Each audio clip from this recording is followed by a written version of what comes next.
Today I'm recapping my mother-daughter trip to Switzerland.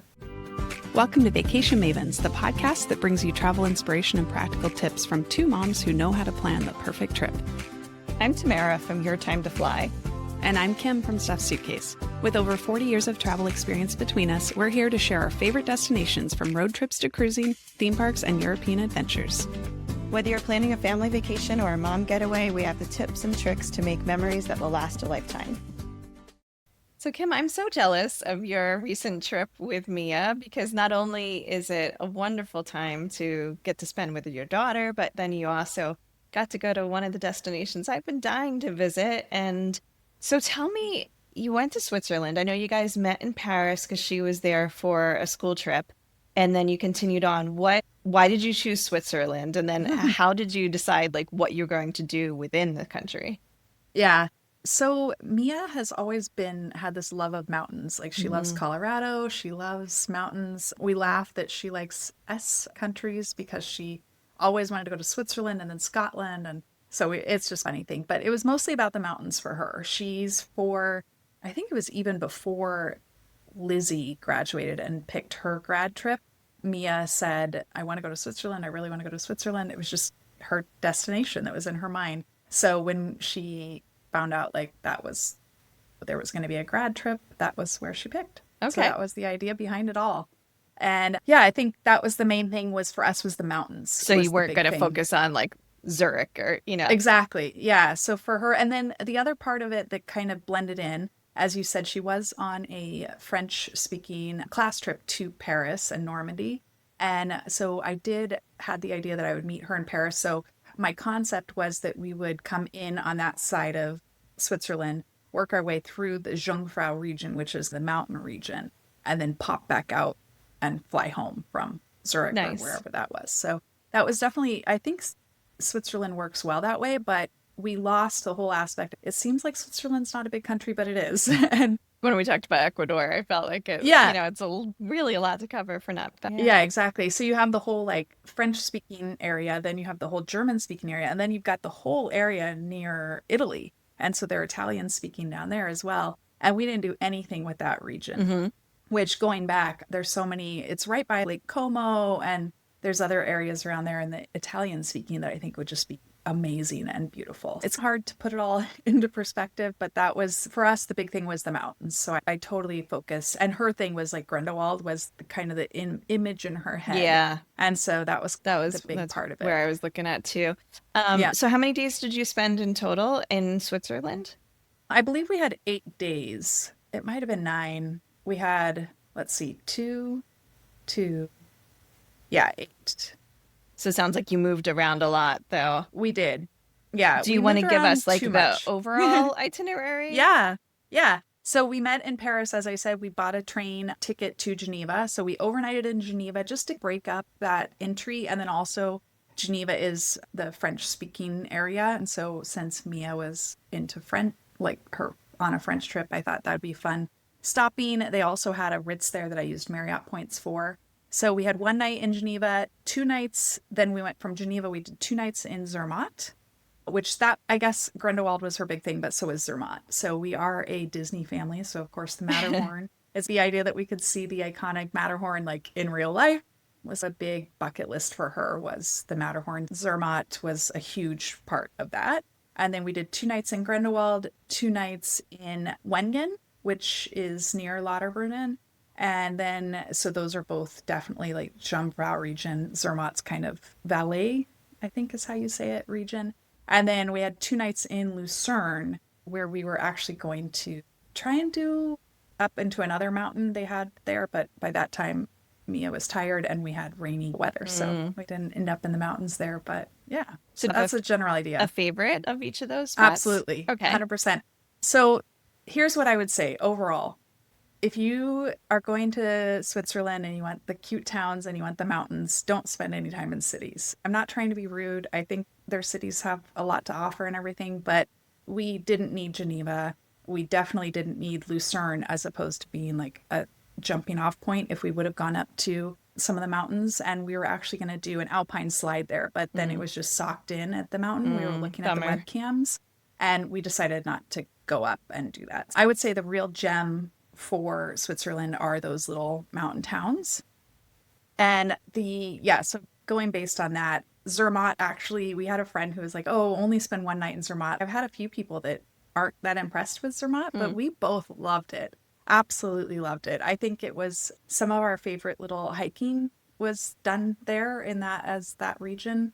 And then it's a big wine region. I want to go back and do some wine tasting, and you and I will have to plan a trip and go back and do some wine tasting in that region. And then I would say Grindelwald was our other favorite place that we really liked. And part of that was not the town of Grindelwald, it was the hotel I booked us in and the view. We felt like we were like in the mountains. Like you felt like the mountains were right there, and like we had a view of Eiger, and it was just like so amazing and beautiful. And so I would say those were the ones that stood out to us. Oh, that sounds for sure. so lovely.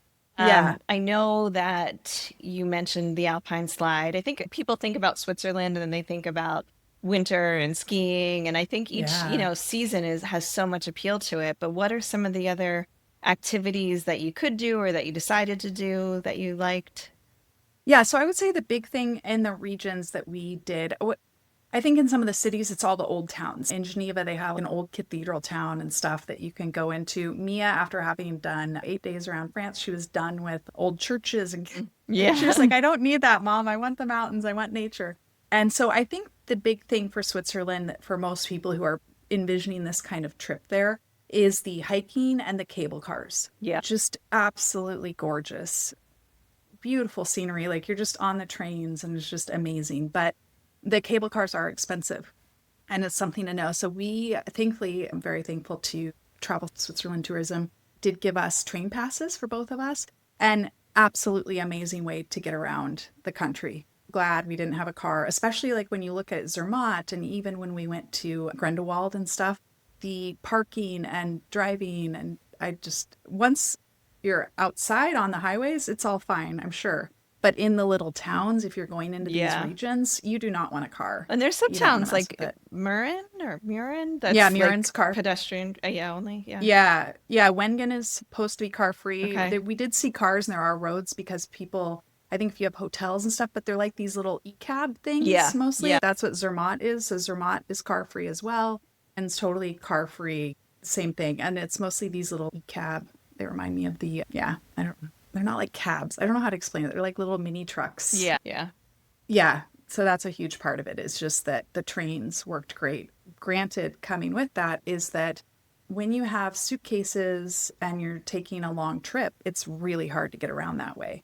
So if you are not nimble and you don't pack light, and you could see people would give you dirty looks, like some of the locals really hated it. Because when we first started figuring out second class, first class, and like getting on the train in the right place and like figuring out how to get to open seats, and you got big suitcases along with your backpacks, like you would get some dirty looks from some of the locals that just use the trains to get around. But we were in very much tourist center areas. I think that was less of an issue because a lot of people were doing it, but I saw some people who definitely should not be using trains to get around. Like one couple that were older than both of us had 2 checked bags, 2 carry-ons, and then she had a crossbody purse, and he had a backpack or bag or something. And it was just insane. Like we were on a 20-minute train ride. Me and I just stuck by the doors at the bike area, like baggage area, stood with our bags because it was a short trip. They went down and sat down with all those bags, and then when they announced the stop, pulled them all back up. And anyway, so that is one aspect I of do it. remember when I booked a trip for a family to Switzerland a few years ago, that there is like a luggage forwarding service of some sort. I can't remember the name of it, but I remember offering that option. Okay. So maybe that's something to look into. That's to help something to look avoid that. into. Yeah. Yeah, because I was going to say, I think the other option is to hire like we've done, like the day trips or something along that line, where you get the driver transfer who will meet you and take you to and from your next destination. Yeah. Moving around 2 nights. Mia likes change, and she likes to see a lot of stuff. So for her, she really wanted to like have 2 nights in each place and see more of an experience. I don't think that was the best choice. I think, especially like once now that we got really comfortable in that Jungfrau region, and all the trains spoke in and out of everything. So Interlaken is the big main area, Interlaken Oost, which I don't know if it's like Interlaken West or Interlaken Oost, so I guess that means east. That's the big thing that goes up into a lot of the mountains. You come back down there as your hub, and then you go back onto the two sides. So Grindelwald was one direction, and then Lauterbrunnen was the other. And so we stayed in Wengen, and every time we stayed in Wengen, which was up the mountain, we had to take a train down into Lauterbrunnen and then transfer from Lauterbrunnen to other things as well. Right. And people who stay in Muren, which we were just shocked. It seems like a great thing. It's very cute. We had bad weather the day we went, so unfortunately we didn't do a lot of the hiking. Like, it was raining and gross, and we went ahead and went over there just to see it. But to get to Muren, depending on where you're at, you need to go to Lauterbrunnen. Then from Lauterbrunnen, you take a cable car, like quite steep gondola more, but all the way, and they fill, I don't know, 50 people in it, and you go up. And then once you get there, you get out in a line and you get on a little tram train from that into the town. And then you get off there and you can walk through car-free town. So if you can imagine, if you choose to base yourself in Muren and you want to go do any other hikes or anything else, you're going to have to wait for that train, come there, and then wait for the gondola, cable. So all those like logistical movements, I think I was telling people to plan a trip. Grindelwald, Interlaken, or Lauterbrunnen would be, if you're in that region, make that your base and just stay there for 4 or 5 nights and then take the trains to everything else. Yeah. It's so convenient. So the train travel really is nice. I remember just speaking to people from Switzerland years ago before I'd planned that trip for our family, and they're so comfortable with naming all of the different cars and trains. And there's so many different options. You've got the scenic, like, incline trains. And there's just so many different options. It does feel really overwhelming. So yes, a lot of credit to you for figuring all that out yourself without help. Yeah, and we still failed because, like, certain cable cars are included in your Swiss travel pass. Yeah. So it includes all boats, buses, and trains. So your Swiss travel pass, you just show, and just so people know, you can buy a Swiss travel pass for, I think it's 5, 8, 15 days, something along those lines. And if you want ease of convenience, it's so convenient because you don't exchange your ticket, you don't do anything. You literally travel with that on your phone and they come by and scan it. There is a second class option and a first class option. The biggest difference we noticed on Switzerland trains is number of people. Second class is crowded, and on certain trains it's tricky, and especially if you have motion sickness and you can't sit, because all the trains get swapped. So all the seats don't face the direction you're going. So if you have motion sickness and you need to be looking the direction you're going, a first class ticket really does give you a little bit more options for seating. It's less crowded and also just a quieter vibe and feel. Yeah. So that's something to know. But all these in the Jungfrau region, especially Jungfrau, there's the famous mountain that everyone goes up. That's the crest of it, I guess. We did not pay for that one because it's about $200 a person, I think. And your Swiss travel pass gives you half off. So we could have bought that, but we had done in Zermatt, we did the Matterhorn Glacier, which our Swiss travel pass gave us half off. So that's the big thing about that as well. And so that was like $60 per person. And then there's a Gorgonaut one, and you can buy a two mountain pass that saves you about $20 if you're going to do both of them. So just speaking of being up on the glacier and the Matterhorn, how did you feel in terms of altitude and how was hiking? Yeah, no issue. We did not have, I think because she had already been there and then we came in through, I don't know, but we adapted well. I will say the inclines and hills are no joke there. And that would be my other tip, because we would see, like, we stayed not in the center of town because I booked the hotels a little maybe late. I didn't realize that at the time, but you definitely want to be booking 9 to 12 months out if you want to be like nice hotel with great views in the heart of the city. But we started looking at, on the Google Maps, the elevation. They put the number, like how many feet high it is as well. Because when we went into Zermatt, our hotel, it was like up a hill. And when you're pulling your suitcase and you're like 350 feet climb, it was a lot. Just something to keep in mind with that as well. The inclines really did get us with the hiking. But we didn't have any issues with altitude sickness or anything like that. I'm thinking because, yeah, I don't even know how high up. I'm wondering, do we go about 9? I have a picture when we were at because they were skiing at Matterhorn Glacier. Right, There was right. people like coming up with their skis and they got off and they would ski.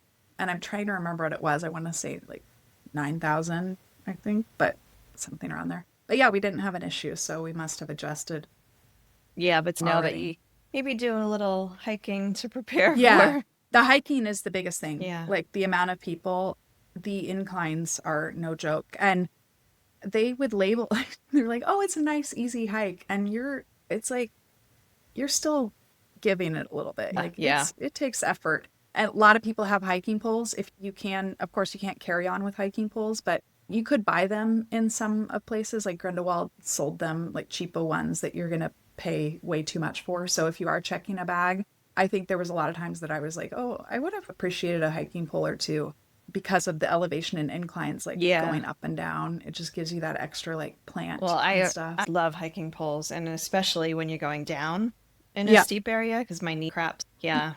Yeah, so I would say that would be a big thing because, yeah, people I saw out there hiking on some of those trails, I was surprised they were there, but they were getting it done.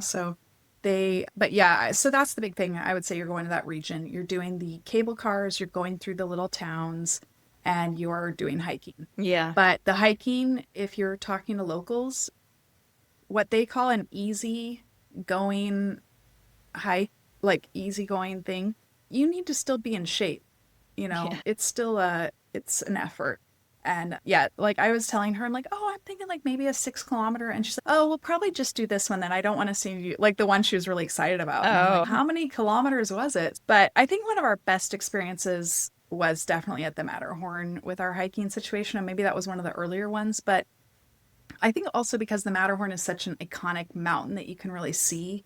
So it's fun to have like little mountain, like the lakes, and get a reflection shot or stop and see that. And so, yeah, I would say that's what most people are doing. Something to be aware of is that a lot of those small little towns, shops are closed. They're not open all the time for tourists.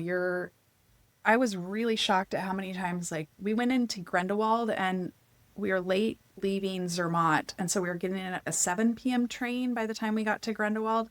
And the buses won't be operating anymore. So oh wow. just give me a call. If everyone's checked in, I'll zip down and come get you. Wow. And so, yeah, buses stop in the evenings. It just is crazy. Restaurants will stay open until 9 or midnight, depending on like the area and what they're serving and stuff. But yeah, a lot of things close at 6. Grocery stores closed by 6:30 or 7.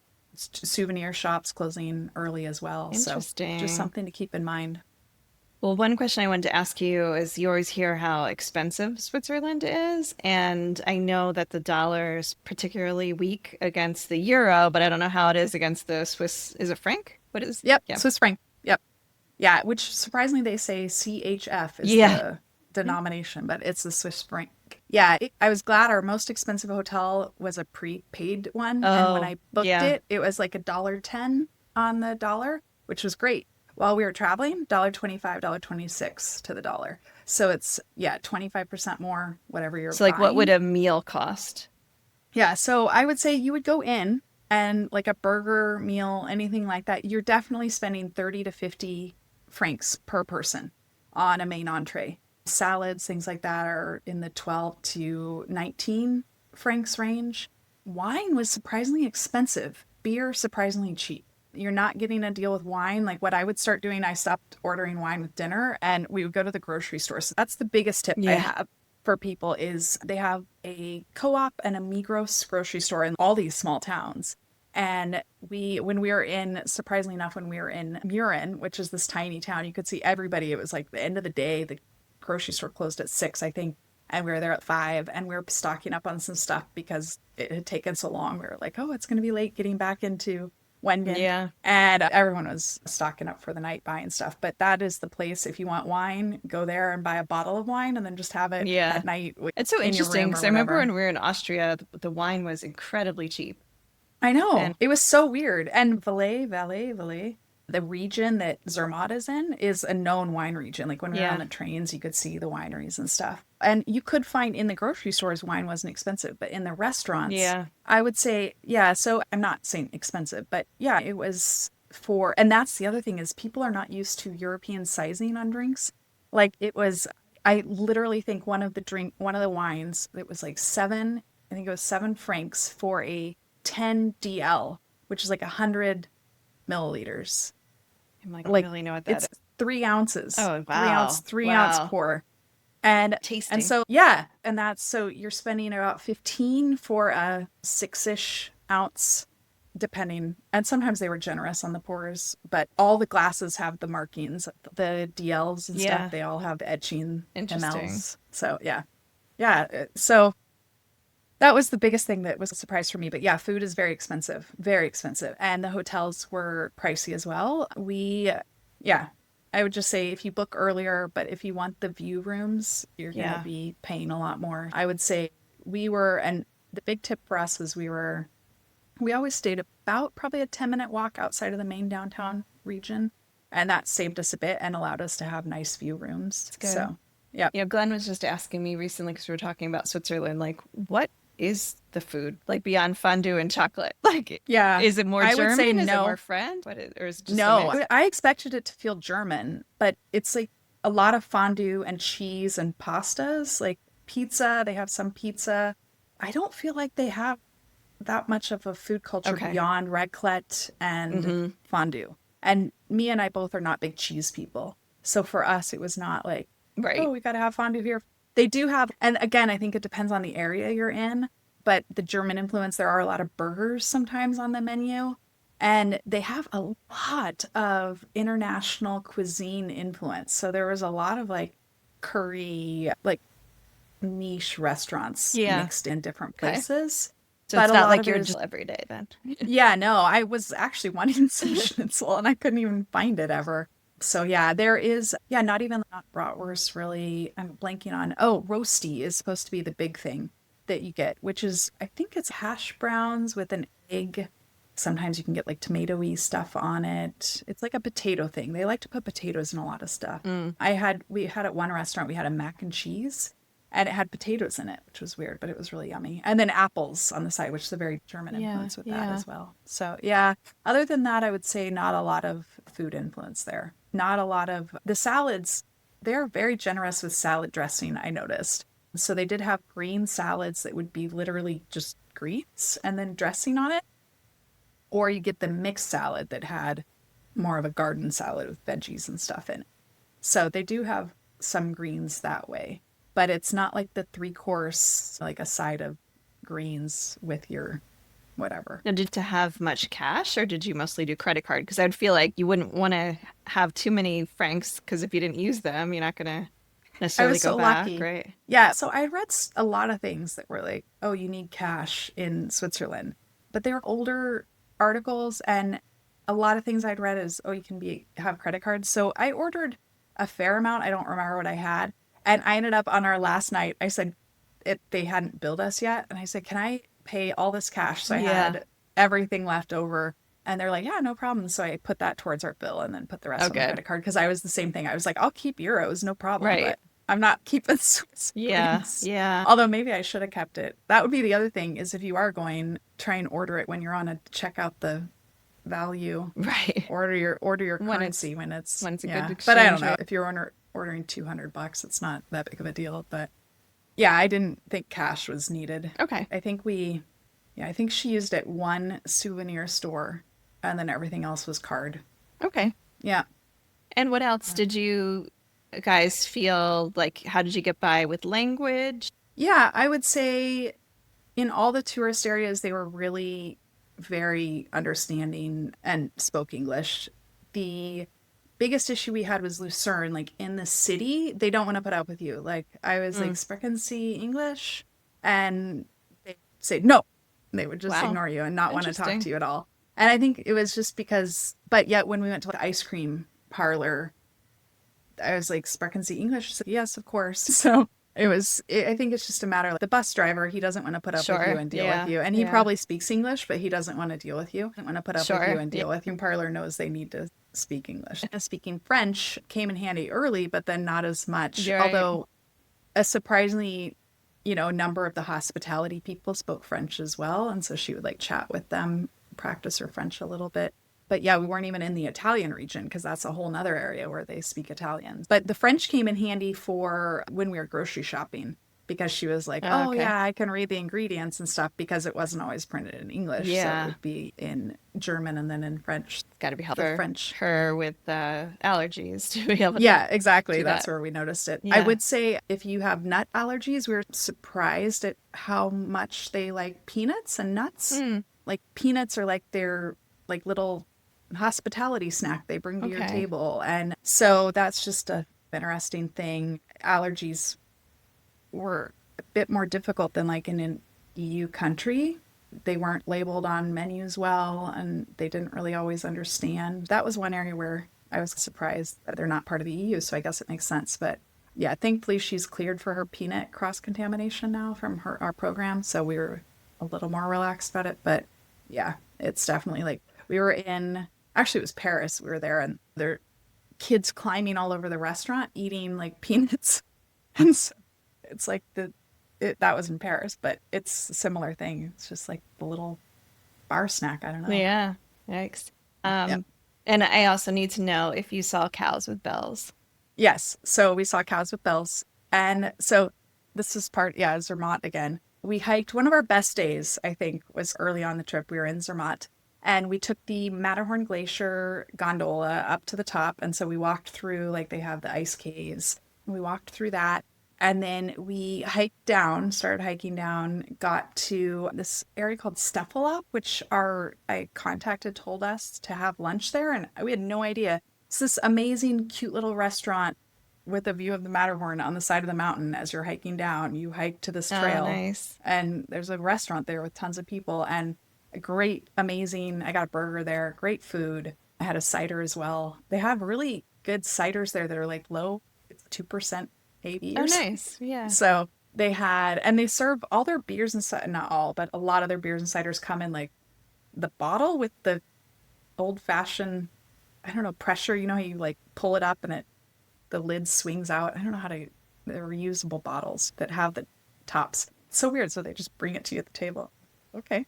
Anyway, side note. And so then from there, we were supposed to hike a little ways and we were going to take the gondola from, they have stopping points. And so they have the gondolas at different Yeah. areas. I'm calling them gondolas. I don't even know the difference. That's the biggest thing. We still don't know the difference between, I guess, cog railway. We know that. But cable cars, gondolas, I don't know. I picture cable car as larger, like a tram cable car usually holds like 30 people or a whole Okay. bunch, where I think of a gondola as holding like 8 people. I think of that Yeah. as more like ski, like Yeah. where people are sitting. And also I think of a gondola as sitting versus standing on a cable Right. car. Oh, but that's true. yeah. Yeah, that's true. Yep, that makes sense. Yeah, the gondolas there are small ones, which we were on in Grindelwald. But then when we were in Zermatt, the gondola was like holds 30 people or something with lots of seats, but they were all seats as Okay. well. So they were like facing like a train. You're facing the person in front of you. It was just interesting. I don't even remember where I was going with this. What was I saying? Oh, we were hiking. So you can take it. So if you go to the top and you want to see one of the peaks and do that stuff up there, you can just take the trams all the way back down. But a lot of people then hike down the mountain and you can hike to certain stops and then take the gondola the rest of the way if you don't want Nice. to keep going. So we hiked down to have lunch and then we could have hiked to the next stop and taken the gondola. But Mia's, I want to hike all the way down to Zermatt. I was like, okay, Wow. let's do it.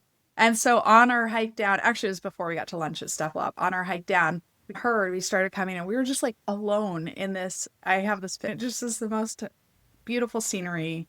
I couldn't believe we were there. It's like the Matterhorn's right there. We're like alone on this field in Switzerland. The other nice thing, no wild animals. I asked the people in Switzerland because Nothing I'm like, scary. do you have to? Yeah, because I'm Nice. so worried about, I mean, we were just had Olympic National Park. There was just a cougar attack out here. And then there's bear attacks there was a bear attack in Calgary or something. So I was really worried, but no wild animals. I had asked them and they were like, there might be squirrels. Okay, I think I can handle the wild squirrels. But yeah, so we're alone on this field. It was just amazing. And then we hear these bells. And sure enough, we come down and there's like a shepherdess, like herder person standing And there's these cows just chewing, and as they're eating, like the bells, it's like you can tell the one that's eaten tons, he's bell just keeps going, and then all these other ones laying around, and yeah, so we Cool. definitely saw, and so I have a picture that I need to share of this cow with this bell and the Matterhorn like Oh, right in the wow. background. So Perfect. it's pretty cool. So that was definitely an epic experience. The next day we did Grad, which is another high altitude mountain. They all claim to be the highest something, Yeah. and Mia and I still don't know which one's actually the highest because Jungfrau is supposed to be the highest something. So, anyways, grad is something that's really high. I thought of Hannah because there's a big planetarium Yeah, observatory observatory, there. Do yeah. you know about that? Yeah. Because they only run it, it's like a special event they only do in the winter, and you get this special train up there, and there's a guy who puts on a I looked into present. it when we were gonna do our trip there. Yeah. Yeah, it's only in the winter is what they told me. But yeah, so we saw the observatory there, and so then that one we hiked down, and it was not as nice, but we were hiking to find these special Valais black-faced sheep.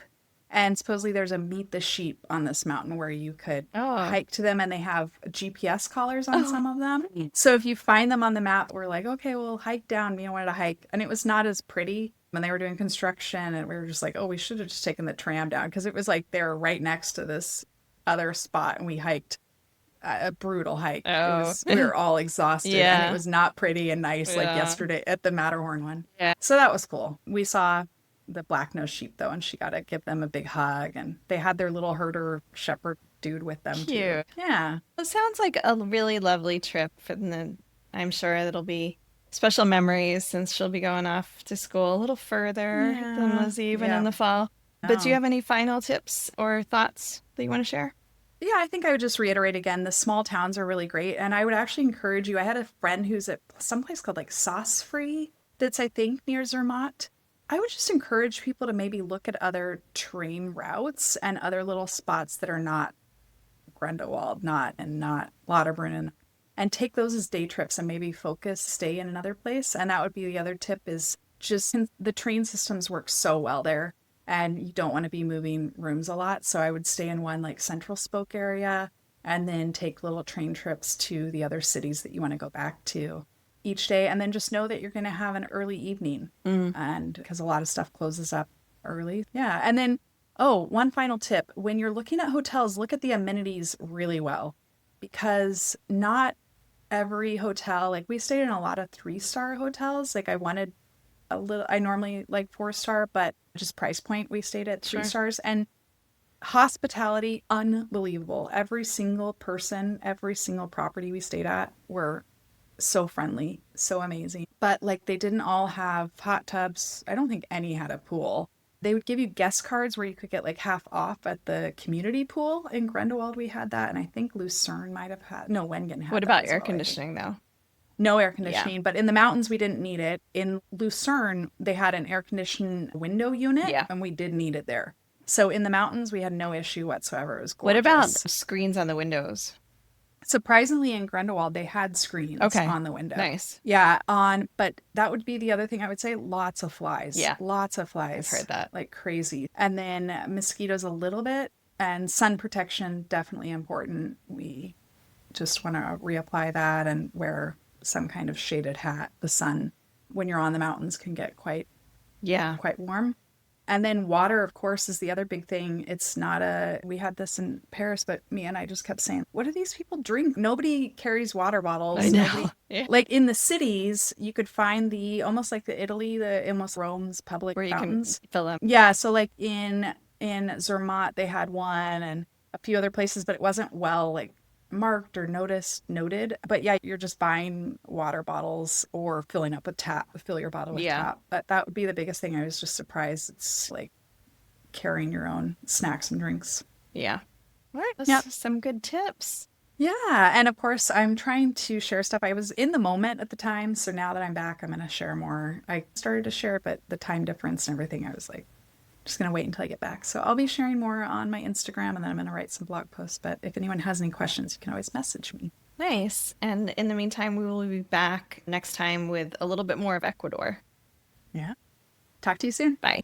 If you like this episode, be sure to subscribe and rate and review on your favorite podcast app, as that helps other people discover us. And if you want to see more, follow me, Tamara, at Your Time to Fly on Instagram and Facebook and all the others. And you can follow me, Kim, at Stuff Suitcase on Instagram, Facebook, and of course my blog.